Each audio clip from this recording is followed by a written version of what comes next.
New trendy items made of old and useless things, origins of the upcycling culture, and why it's not considered to be second-hand. A Ukrainian couple that decided to promote conscious, smart consumption. UATV visited a workshop in Kyiv, where they treat each scrap of material with great care. Necessity goods strictly for the price of coupons. Such extreme economic measures were characteristics not just in Soviet times during the last years before its collapse, but also in Great Britain in the 1940s.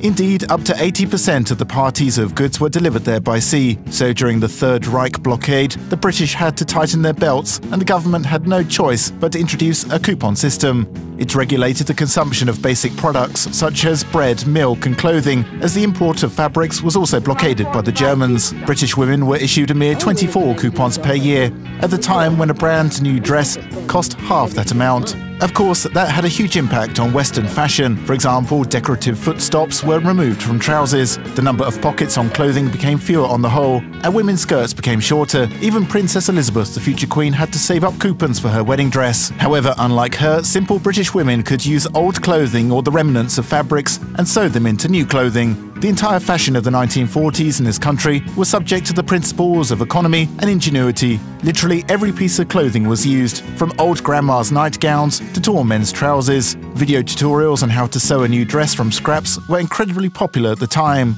Modern historians emphasize it was important for the residents of the besieged Great Britain to not just survive and not freeze in the winter months, but to do it with the semblance of dignity. After all, people walking around town wearing rags would have meant that they partially gave up, so we can be grateful to the British that this movement in fashion appeared and has for many years no longer been related to the wartime economy. We do upcycling. We make unique backpacks from old leather jackets. Oleg Zvonarov and Anna Sichorska are some of the few Ukrainian clothing manufacturers who have taken the path of conscientious and smart consumption. They're trying to prove that stitched clothing is not just some kind of souvenir.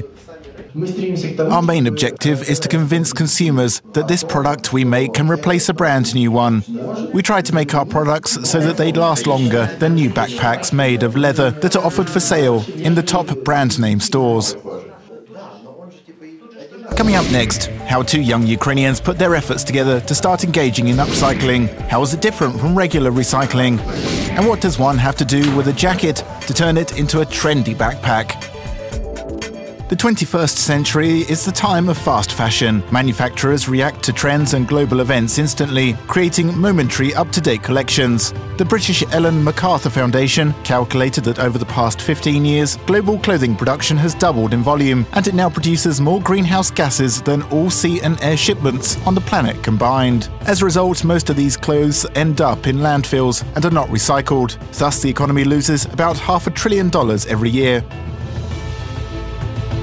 Upcycling, which became an intelligent solution during the battle for Great Britain, can help in the worldwide struggle in dealing with waste. However, there is one major problem.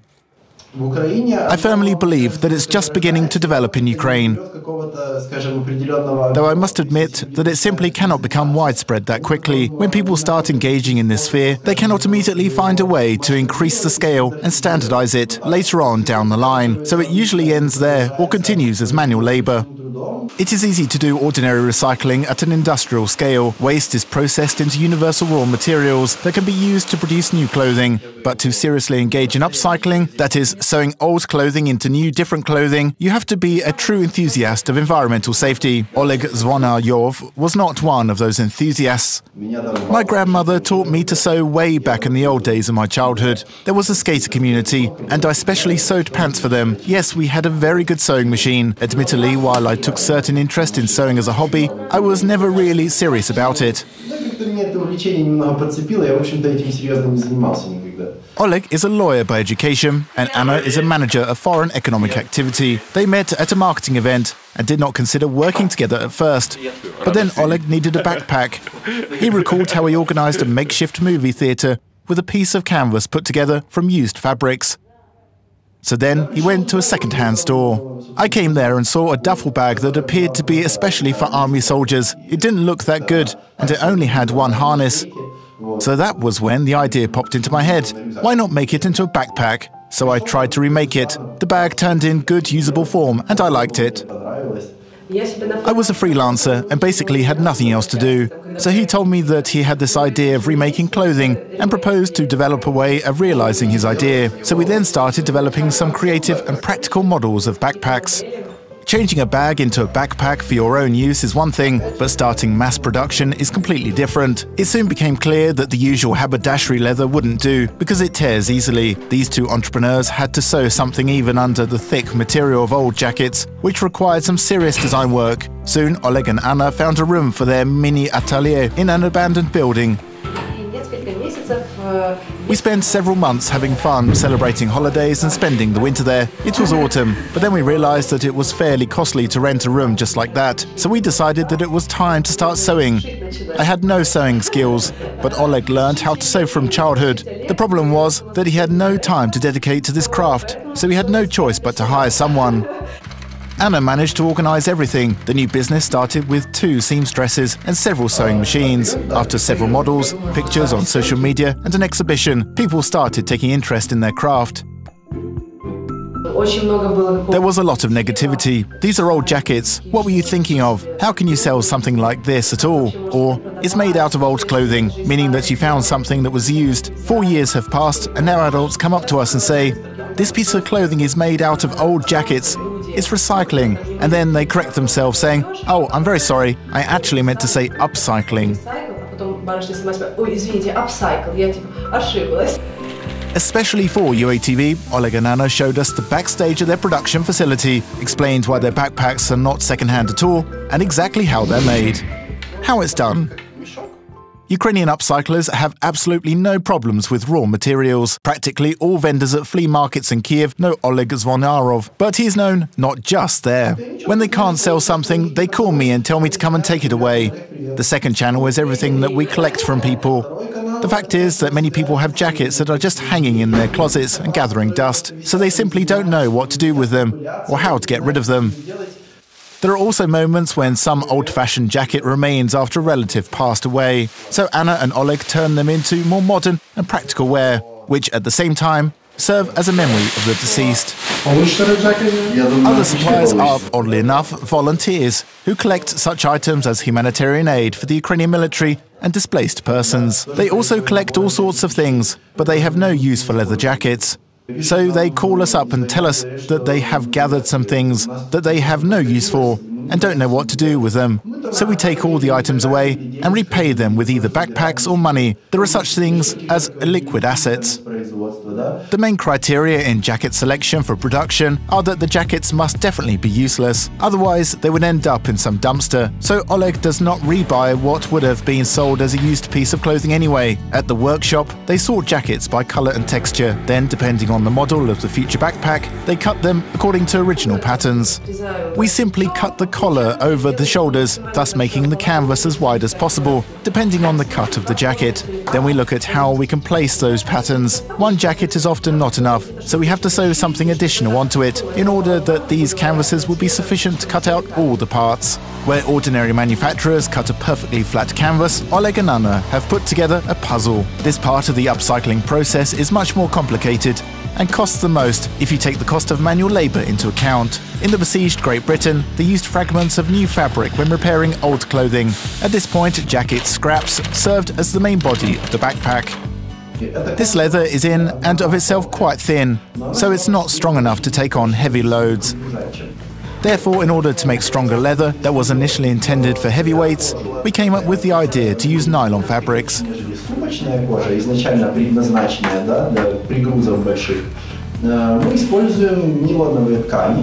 Such lining is glued to the leather that basically melds with it very quickly. In order to achieve the best performance results, Oleg had to order a special adhesive spray that none of his friends among chemists use.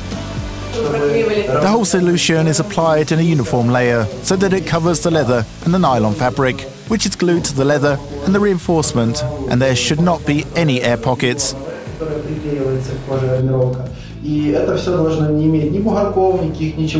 that purpose, we needed a liquid solution that could bond with the nylon lining without destroying the leather at the same time. And then we glued it all together so that it could all be washed. So original techniques based on obsolete production technology are used to this very day. Today, this is definitely not a second-hand product anymore. All accessories of upcycled backpacks are also new and are purchased separately. Due to the fact that the source materials differ slightly every time, they turn out too as a project of the original designer. Every one of our products is different and exclusive. There are no two identical ones. They can be similar, but the leather texture, density, softness, color, shade, and some seams are never the same. It all remains, and we use it as a canvas. But we have a line of backpacks, and if you compare two of them, some features are quite different, while others are very similar. Oleg Zvonyarov demonstrates one of the most popular models of upcycled backpacks, named after the capital of the Netherlands, Amsterdam. This one is red. They can also be black, brown, blue, or even lots of different colors. A backpack is like the jacket it is made of. What does it have? A front pocket, a large compartment, which is reinforced on the back and sides.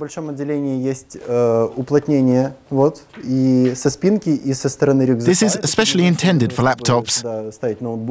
There are also two convenient pockets at the front for small items, like a wallet, a passport, or a cell phone. There is also a pocket on the back, which is perfect for safeguarding your passport and other important and necessary documents. Each of our backpacks has such a label from the old leather jacket it was made from, so you can clearly see and be sure of what it's made of.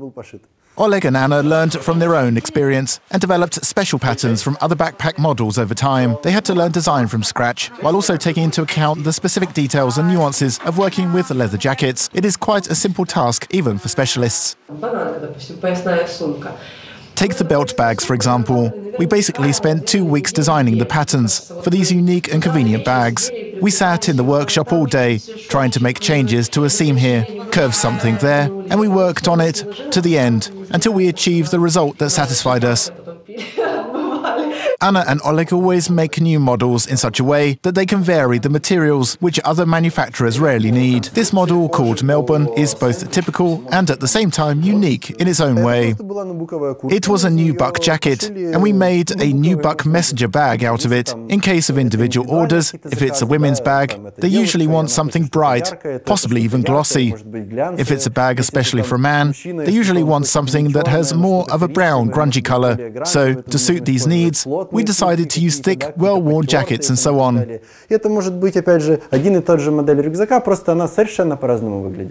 Moreover, the end product must last for at least 5 years. Otherwise, how is upcycling different from fast fashion? Oleg and Anna managed to achieve such a high quality of their work that their backpacks are now drawing interest from potential customers abroad. Germany, the US, Canada, Australia, Singapore, Japan, Hong Kong and France.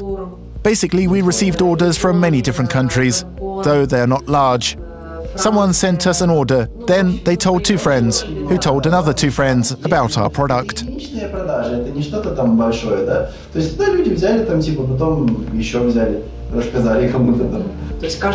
of our backpacks is unique, so that people understand that they will not see anyone else wearing the same one. There will never be 2 models that resemble one another. And even if they do, people will most likely smile at each other, knowing that it's cool. The topic of upcycling is not limited to backpacks and is almost inexhaustible. These Ukrainians are also thinking of setting up furniture production with upholstery made of old leather items. Moreover, many entrepreneurs from abroad are interested in cooperation with Oleg and Anna. More and more companies are trying to introduce conscious consumption in their particular spheres, and Ukraine has something to offer in the fight against waste.